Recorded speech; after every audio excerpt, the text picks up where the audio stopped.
After getting on the good side of the Ashiga Queen, we head back to the local cantina to learn more about Ankh by talking to Krisk. But with Krisk is Kira. So far, drones enter and escape, giving this meeting a bit of an eerie feeling as we meet Kira from the Solo movie. Crimson Dawn Hive. Vess. Illyra's told me a lot about you. Sounds like you made quite an impact on Tashara. Okay. Look, just get me Ankh and I'm out of here. As Kay continues to talk with Krisk and Kira, the Crimson Dawn theme enters.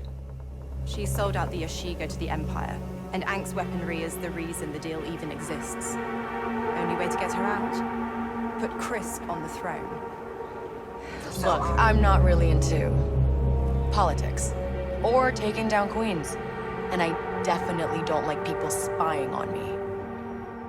Then do it for your Personally, I would have wished that it had entered sooner, but what Roget actually did was just take the same track that we heard when we were in the Crimson Dawn base and placed it over this conversation instead of scoring something specific for this cutscene. That's a bit of a disappointment considering that we were meeting a fairly prominent and now well-known character in Star Wars for the first time in this game.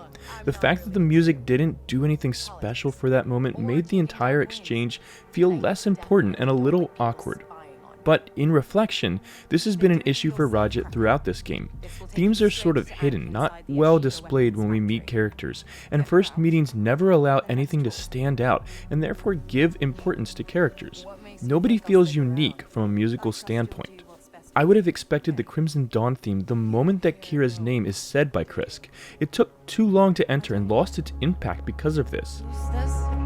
This is Kira, Queen of the Crimson Dawn Hive. Vess. Illyra's told me a lot about you. And let me know if you agree or if you feel I'm making too much out of this as well. Okay. Look, just get me Ankh and I'm out of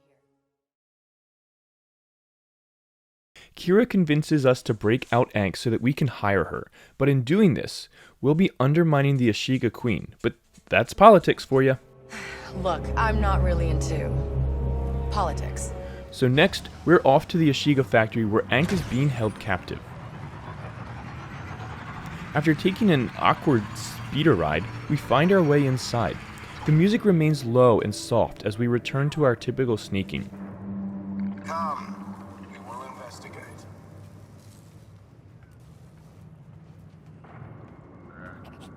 But I've been noticing how the alert sound changes instruments for different factions.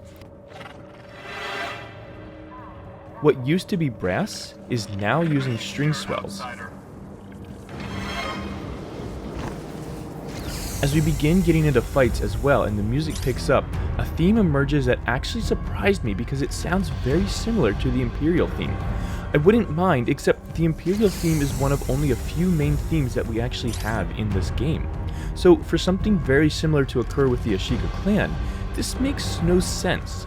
Listen to the Imperial theme again and compare it to this theme that comes back over and over again in the Ashiga Factory. All clear to this sector. Over.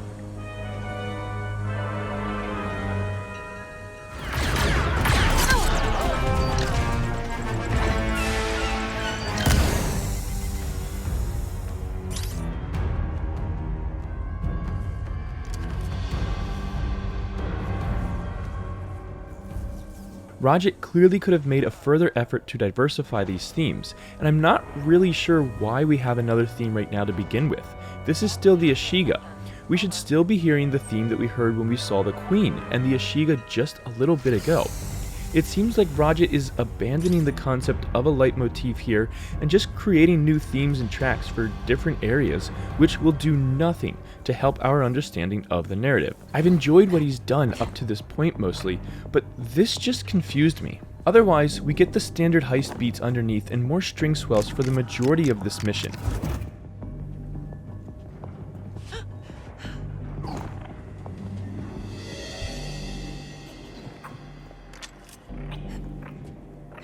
The low strings outline the structure of this theme as well as we continue in a very augmented form.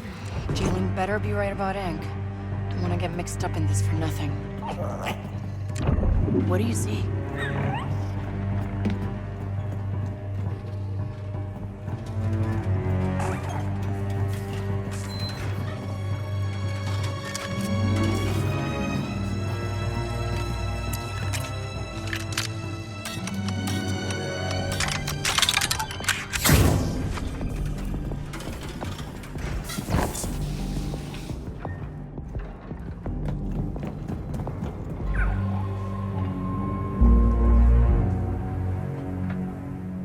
We hear it again as we drop down to meet Ankh, but I'm still left wondering what this is a theme exactly for. The factory?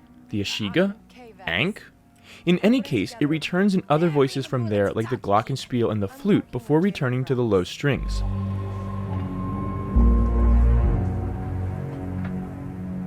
You must be Ankh. Hey, uba sawata. Bawa uba porka taki. Yeah?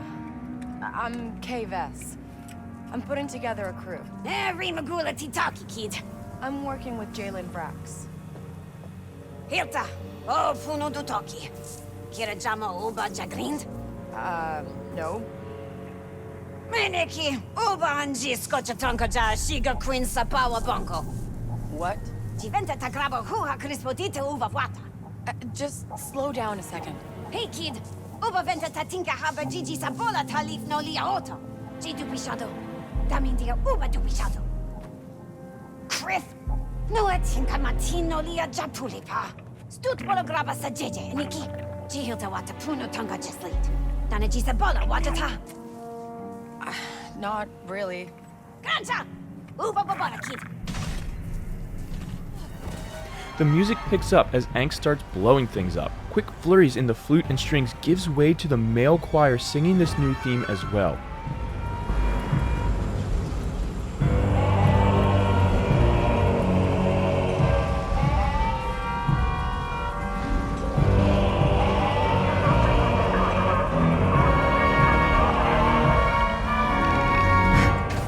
It moves in between choir and winds next. Then it becomes an augmented version of itself as the strings work almost infinitely upward with a similar flail, moving by step up each time.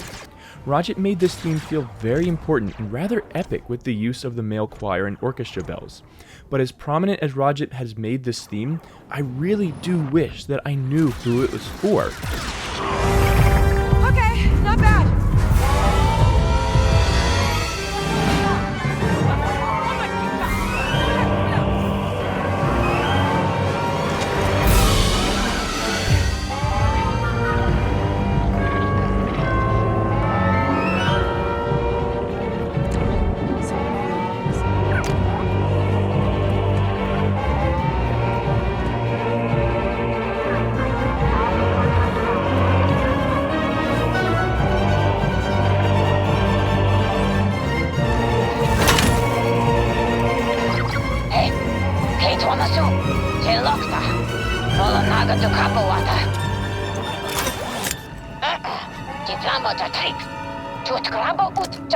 And the music was my first clue that we had nearly made it out and the fight was over, as it moves a little too quickly, in my opinion, back to the generic music for kijimi.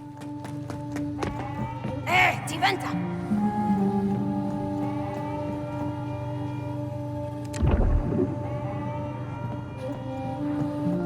Diventa. After we help Ankh escape, we hear from Jalen and Kira, and it looks like we have to continue to help Ankh and Kira until she's finished and ready to help us. Ultimately, this was the section of the game so far that I was the least impressed by.